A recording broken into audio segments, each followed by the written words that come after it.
উজ্জ্বল দেখলাম যে গাড়িতে অ্যাক্সিডেন্ট হয়েছে, তারপরে ড্রাইভার খালাস তো নাই, হয়তো পুলিশে নিয়ে গেছে। আচ্ছা, কি মনে হচ্ছে যে গাড়িটা মনে হচ্ছে যে হয়তো আগে থেকে পেছনে মেরেছে, কোনো গাড়ির পেছনে মেরেছে, এটাই দেখছি। এটা গাড়িটা মনে হয় যে স্পিডে এসে কোনো গাড়ির পেছনে মেরেছে। গাড়ির পেছনে মেরেছে, এটাই দেখি।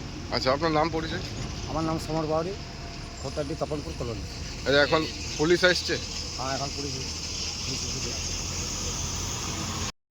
হারাধন বাউরি। বাউরি, আপনি এখানে টোটো চালান? হ্যাঁ। কিভাবে হলো অ্যাক্সিডেন্টটা, মানে কিভাবে হলো? আপনি? আমি এখানে ছিলাম, ওখানে আড্ডে পেলাম। আচ্ছা, ওখান থেকে এসে কি দেখলেন?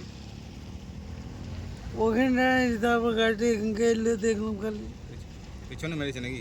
এটা গাড়িটা কাকে মেরেছে, মানে কিভাবে হয়েছে অ্যাক্সিডেন্টটা? তো বলতে পারছি না, কারণ কি আমি খালি আওয়াজটি দেখলাম, দড়াম করে মারলো কিসে, এই আওয়াজটি কিছুক্ষণ পরে দেখলাম যে গাড়িটা এখানে দাঁড়ালো, একটা গাড়ি আগে চলছিল, এইটুকু দেখেছি। মানে কি মনে হচ্ছে যে কোনো গাড়ির পেছনে মেরেছে? তো বলতে লাগছি, দেখিনি। আচ্ছা। গাড়িটা